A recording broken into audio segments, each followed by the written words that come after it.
लेकिन किसी किसी को लगे कि मैं शास्त्र तो खुद ही पढ़ लूं, मेरे को शास्त्र पढ़ने में कौन सा बहुत बड़ा काम। तो ऐसे ही आप जैसा एक शिष्य, कहां से आया रे बेटा तू?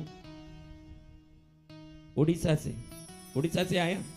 ऐसे ही उड़ीसा वाला एक भाई ने सोचा कि शास्त्र में ही पढ़ लूं। कृष्णगिरी कितना, क्या उड़ीसा से 10 किलोमीटर में है क्या रे कृष्णगिरी? कितना दूर में होगा? हजारों किलोमीटर में होगा ना। 2000, हाँ 2000 किलोमीटर। तो 2000 किलोमीटर दूर की एक क्षेत्र में आके समझने से अच्छा है मेरे घर में ही शास्त्र पढ़ लूं। क्या समझा? घर पे शास्त्र पढ़ लो। शास्त्र उठाया। अब शास्त्र भी विभिन्न है। आपकी बुद्धि के अनुसार शास्त्र को समझोगे तो शास्त्र भी आप में कहीं ना कहीं किसी प्रकार की भ्रम डाल सकती है। अब इसने शास्त्र उठाया, पढ़ा, तो शास्त्र में लिखा था कि झूठा पवित्र है। क्या लिखा था? पवित्र है। क्या लिखा था? झूठा पवित्र है। तो इसने शास्त्र पढ़ के समझा कि भाई झूठा जो भी है वो सब पवित्र है। क्या समझ लिया? अब लिखा हुआ ही समझना पड़ेगा। उसमें संक्षिप्त में लिखा था कि झूठा पवित्र है। क्या लिखा था? झूठा पवित्र है। तो इसने क्या समझ लिया? झूठा ही पवित्र है। कौन सा झूठा? कौन सा झूठा? फिर अगले लाइन में लिखा था वमन पवित्र है। क्या लिखा? वमन पवित्र। वमन यानी क्या? उल्टी। वॉमिट। वॉमिट पवित्र है। अगला लाइन लिखा है कि वॉमिट पवित्र है। समझ गया कि वॉमिट एकदम पवित्र चीजें हैं। तीसरे में लिखा है मरे हुए का कपड़ा पवित्र है। क्या लिखा? मरे हुए का कपड़ा पवित्र है। अब भाई शास्त्र पढ़ने पर जिसकी रुचि हो उसको शास्त्र पर विश्वास करना पड़ेगा कि नहीं महाराज? जी पड़ेगा। तो इसने शास्त्र पर विश्वास कर लिया कि भाई क्या क्या चीजें बताओ, क्या क्या पवित्र है? झूठा पवित्र है। हाँ, वमन पवित्र है। वमन, झूठा। फिर क्या? मुर्दे। मरे हुए का कपड़ा पवित्र है। अब ये सुन लिया। अब इसको क्या शास्त्र को कंठस्थ करना है। मेरे पास भी बच्चे लेके आते ना माए, तो तुरंत वो बच्चे को लाके गजाननम भूतगणादि सेवितम बोलो, मंगलम गरुड़ध्वज बोलो, नमो अरियंतानम बोलो। उन माओं को ये साबित करना है संतों के सामने कि मेरे बच्चे कितनी भक्ति के श्लोक बोलते हैं, कितने भक्ति के श्लोक बोलते हैं। ये मत सिखाओ अंदर में कितनी भक्ति प्रवेश करती है, ये सिखाओ। पढ़ना तो तोता भी करेगा। पढ़ना कौन करेगा? तोता। हाँ, पढ़ने का काम, बोलने का काम तो तोता भी करेगा। लेकिन तोते के सामने बिल्ली आ गया तो राम राम बोलेगा कि डर के भागेगा? आप डर के भागने का कारण है कि तुम लोगों ने तोते की तरह रटा हुआ है, अंदर में भगवान प्रवेश नहीं किए। जब बिल्ली रूपी दुख आता है तो भागने लगते हो डर के मारे। सच में भगवान है तो डर आएगा दुख से? नहीं। तो खाली रटन किया हुआ है। रटन से क्या होगा? रट लिया। झूठा, बोलो जोर से, पवित्र है। वमन पवित्र है। आवाज कम क्यों आती है? आज भोजनशाला में बंद था क्या? भोजनशाला बंद था क्या? हाँ, खुला था तो मुंह को भी खोलो। हाँ, जब भोजनशाला खुला ही था तो तुम्हारा मुंह भी खोलो। खाली वो ठूसने के लिए खोला, भगवान का नाम लेने नहीं खोलोगे तो कहाँ खोलोगे? और ठूसने के लिए तो सबसे पहले खोला। वो चूरमा और थोड़ा डालो भाई, वो रसगुल्ला और थोड़ा डालो भाई। हाँ, वो सब 2.5 घंटे में निकल जाएगा। और ये इसके लिए, भक्ति के लिए मुंह खोलोगे तो 2.5 करोड़ जन्मों के पाप नष्ट हो जाएंगे, बड़ा पुण्य मिलेगा। झूठा पवित्र है। मैं नहीं बोल रहा हूं, तुम बोल रहे हो। देखो, तुमने शास्त्र पढ़ी। वमन, पवित्र है। देखो, तुम बोल रहे हो, मैं बोल रहा हूं, तुम बोल रहे हो। मैं तो वमन बोल रहा हूं, तुम बोल रहे हो पवित्र, क्योंकि तुमने शास्त्र पढ़ी है। मरे हुए का कपड़ा पवित्र है। एकदम पवित्र, सब पवित्र पवित्र। अभी एक जगह जा रहा है, वहां शादी हो रही है। शादियों में पतल बिछी है, कोई खा रहा है, कोई कम खा रहा है। आपको भी मैं कहता हूँ, निवेदन करता हूँ कि ये 365 दिन भोजनशाला निःशुल्क चल रहा है। इसके लिए एक एक रुपये के लिए मुझे बहुत मेहनत करके पैसा इकट्ठा करके भोजनशाला चलाना पड़ता है। ये साधारण भोजनशाला नहीं, हर दम अनेक व्यंजन खाना पीना यहाँ मिलता है, तरह तरह की चीजें मिलती है। इसके लिए मुझे भीख मांगना पड़ता है। आप दे सको तो दो, मैं मांग रहा हूं आपसे। नहीं दे सको ना, कम से कम झूठा मत छोड़ो। किसी को मिलने वाला अन्न पर पेट में मत मारो आप लोग। अगर आपसे नहीं खाया जाता, झूठा मत छोड़ो, क्योंकि वो अन्न किसी दूसरे को काम आएगा। भोजन मंडपों में भंडारे में जाओ, जितना ले सको 4 बार लो, 5 बार लो। कौन वापस लाइन में खड़ेगा? इस चक्कर में बहुत सारा लाके बाहर छोड़ोगे, अन्नपूर्णा नाराज होती है। कौन नाराज होती है? अन्नपूर्णा। हाँ, आज भारत में कितने ही गरीबों को रोटी नहीं मिल रहा है और हम भर भर के लेके झूठा छोड़े। फोगट में मिला इसलिए अभी एक एक रोटी का 20 रुपया लगा दे तो गिन गिन के लोगे के नहीं? एक एक रोटी का 20-20 रुपया लगा दें, बराबर गिनेगा कि 20, 40, 60 ऐसे गिनेगा फिर तो। नहीं तो ऐसे ही थप्पी उठा के थाली में भर के चले गप गप करके। हाँ, तो भोजनशाला में झूठा मत छोड़ो, बहुत जरूरी है। आप जितना खाना उतना खाओ। और कृष्णगिरी के इस भंडारे के लिए जो 365 दिन विश्व के कोने कोने से लोग आते हैं।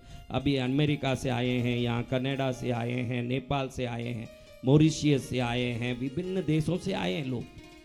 तो सब आते हैं, खाते हैं, रहते हैं। तो आपसे जितनी बन पड़ती है, चावल दिलाओ, गेहूं दिलाओ, तेल दिलाओ, घी दिलाओ। 365 दिन भी चलता है। कभी 10,000 लोग खाते हैं, तो कभी 20,000, तो कभी 40,000, तो कभी 50,000। पहली बार मेरे जिंदगी में इतने कम लोगों में साधना करवा रहा हूं। तो इतने लोग आने वाली जगह में भक्ति चल रही है, तो इसमें आपका सहयोग ऐसे होना और विश्वास भी होना कि कृष्णगिरी में मेरा बोया हुआ बीज मेरे घर में फसल देने वाला है। जय गुरुदेव। कहाँ फसल देगा? मेरे घर में। हाँ, पद्मावती के घर में बीज बोलो तो सबसे बड़ा फायदा है। बीज यहाँ बोया जाएगा, फसल वहां लहलहा के आएगा एकदम घर के अंदर। जय जय गुरुदेव। तो महाराज आप समझ लीजिए, भाग्यशालियों, झूठा पवित्र है। बमन पवित्र है। यही आपके शास्त्र पढ़ने के नतीजे। मैं तो झूठा ही बोल रहा हूं, आप क्या बोल रहे हो? मरे हुए का कपड़ा। अभी ऐसे जा रहा था शादियों में, वहां देखे तो लोग खा खा के पत्तल फेंक रहे हैं। अब ऐसे ही फेंके पत्तल में कई झूठे पड़े हैं, ये पड़े हैं, सब बाहर फेंक रहे हैं। तुरंत इसको याद आ गया, क्या बात? झूठा पवित्र है। ओके, इतना पवित्र वस्तु को ये लोग बाहर फेंक रहे हैं। तुरंत गया मंडप में, वो जो शादी वाला मालिक था उसको कह के, अरे भाई आपको बुद्धि नहीं है, शास्त्र विरुद्ध काम कर रहे हो। झूठा पवित्र है, अति पवित्र चीज है, इसका ध्यान दो, इसको बाहर मत फेंको। उसको सुन के आश्चर्य पड़ गया उसको कि भाई झूठा काई का पवित्र होगा, उसको कहाँ अंदर ले जाके संभालो। ये कि इसको मंदिर में रखो, भगवान के चरण में रखो, झूठा बहुत पवित्र होता है। अब लोग इसको क्या समझाएं? सब आश्चर्य से देखने लगे, हंसने लगे। अब कोई समझा तो नहीं पाए, ये उनको कोसते हुए जा रहा है। जो पीलिया बीमारी से ग्रस्त होता है ना, उसको जो चीज देखता है वो कैसे दिखे? पीला। अब लोग कहें कि ये हरा है, वो क्या बोलेगा? पीला है। लोग कहें ये लाल है, वो क्या कहेगा? पीला। लोग कहें सफेद, वो क्या कहेगा? पीला है। क्यों? क्योंकि उसे पीलिया है। आप भी ध्यान रखो, संसार की कोई पीलियो ग्रह व्याधि से तो ग्रस्त तो नहीं हो गई। सच्ची दृष्टि से देखनी हो तो प्रभु की कृपा चाहिए। जिन पर प्रभु की कृपा हो गई उसकी असली आंख आ जाती है, वो जो देखता है सही देखता है। नहीं तो देखो आप में कितने लोग व्यापार में नुकसान कर लिए, पहले ही मालूम पड़ता कि इसमें नुकसान होगा, करते। पहले ही मालूम पड़ेगा कि ये लड़की भागने वाली है, करते। पहले ही मालूम पड़ गया ये नौकरी टिकने वाली नहीं, करते। क्यों मालूम नहीं पड़ा? क्योंकि असली आंख देने वाले के पास नहीं पहुंचे, संसार वालों के हाथ पकड़ के घूमते रहे। जब ईश्वर का हाथ पकड़ लेंगे, भविष्य के नतीजे भी मालूम पड़ेगा, न करना क्या है ये विवेक भी आ जाएगा, जिसको ईश्वर ने आंख दिया। जय जय गुरुदेव। समझो, थोड़ा आगे जा रहा है। एक गर्भिणी एकदम घर के बाहर खड़ी है। कौन? गर्भिणी। अब बोलो बहनों, गर्भिणी करती क्या है? मालूम पड़ गया तुमको? गर्भिणी क्या करेगी? वमन। हाँ, कितनी कवारी बेटियां आई हो, जो कवारी हो वो हाथ ऊंचा करो, जितनी कवारी हैं। कवारी कवारी सब हाथ ऊंचा करो, जितनी कवारी हैं। भगवान करे कि तुम्हारी शादी हो जल्दी, तुम भी वमन करो सब। जय जय गुरुदेव। इसलिए तुमको आशीर्वाद देने हाथ उठवाए भाई, आशीर्वाद देना जल्दी तुम सबको वमन आवे। अब एक गर्भिणी वहां बाहर खड़ी खड़ी वमन कर रही है। क्या कर रही है? वमन कर रही है। बाहर एकदम नाली में। इसको आ गया गुस्सा। क्यों? क्योंकि वमन पवित्र है। बस यही शास्त्र पढ़ के मन संचालन करते रहना। वमन पवित्र है, झूठा पवित्र है। देखो मैंने सिखाया लेकिन तुम सब पर डाल दिया मैंने। अब वमन पवित्र है, वो औरत के पास जाके बोल रहा है, माता जी ये क्या कर रहे हो? शास्त्रों के हिसाब से ये बहुत पवित्र चीज है, इसको एक बर्तन में पकड़ के व्यवस्थित कपड़े से बांध के पूजा में रखो, बहुत पवित्र चीज है ये। वो माता पकड़ती है कि कहाँ से आया होगा, किस गांव का आदमी है ये, पागल टाइप का दिख रहा है। वो हंस रही है। अब करें क्या? इसको समझाने से रहा, पूरा दुनिया जानता है कि वमन अपवित्र है, पूरी दुनिया जानती है, इसको कौन समझाए? जाए। अब इधर आगे निकले ना, वहां तक एक मुर्दा जा रहा है। अब मुर्दा निकल रहा है, मुर्दे को मसान में रखा, उसका कपड़ा लेके फेंक रहे हैं। इसको आ गया गुस्सा, मरे हुए का कपड़ा पवित्र है। बोले इतना पवित्र कपड़ा है, वो और आपके पिताजी हैं, इस कपड़े को घर में समेट के माला पहना के रोज धूप दीप किया करो, ये पवित्र कपड़ा है। लोग सिर पर हाथ रखें। अब सब लोग इसको पागल पागल करने लगे, क्योंकि हर घटना ऐसी थी जिससे लोग समझे कि ये विक्षिप्त आदमी है।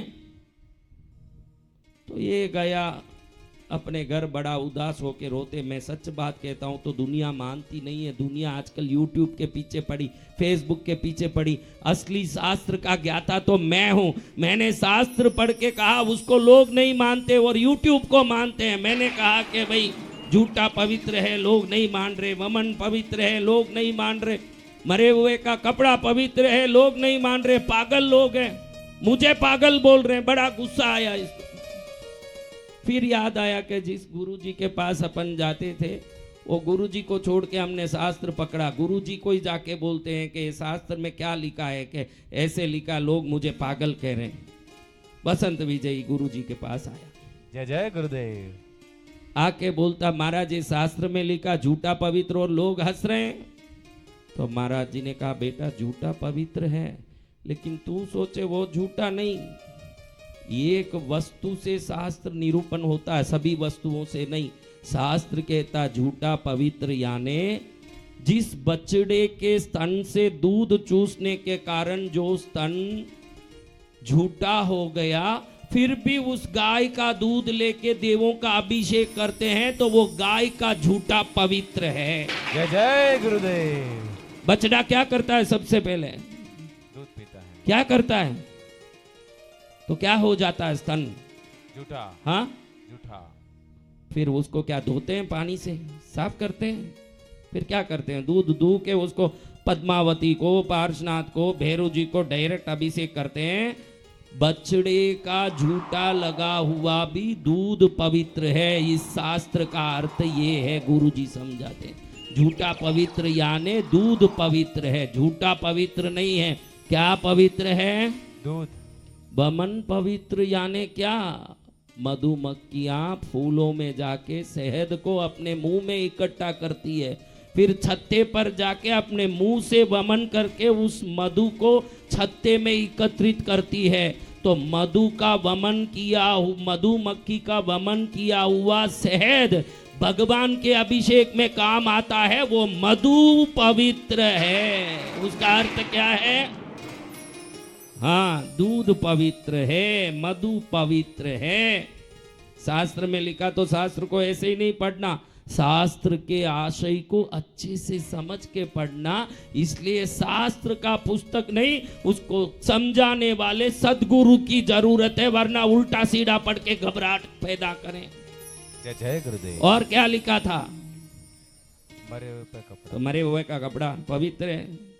हाँ, जो कीड़े जरी देते हैं, सिल्क वॉर्म जिसको कहते हैं, जरी देने वाले कीड़े, उन कीड़ों को गरम गरम पानी में उबाला जाता है। क्या किया जाता है? गर्म पानी में उबाला जाता वो है। मरते हैं, उसमें से रेशम निकलता है।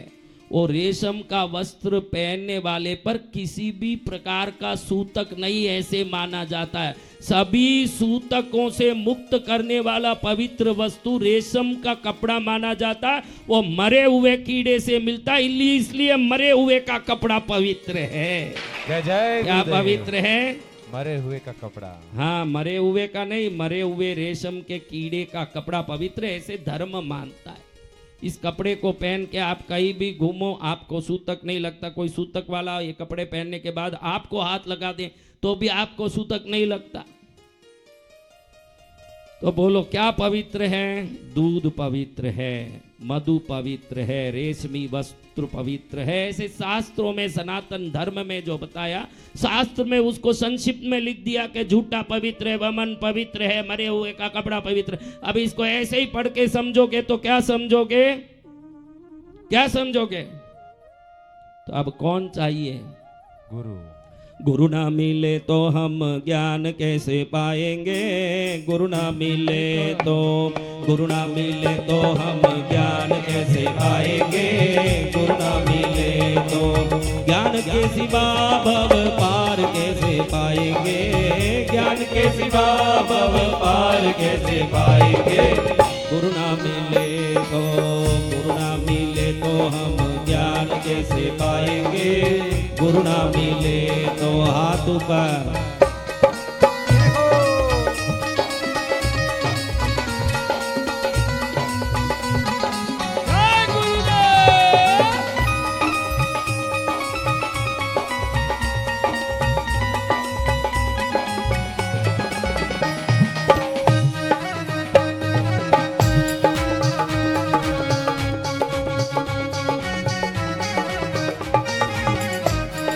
देखो, आज अच्छा गुरुवार है। गुरुओं में बड़े गुरु हैं भगवान।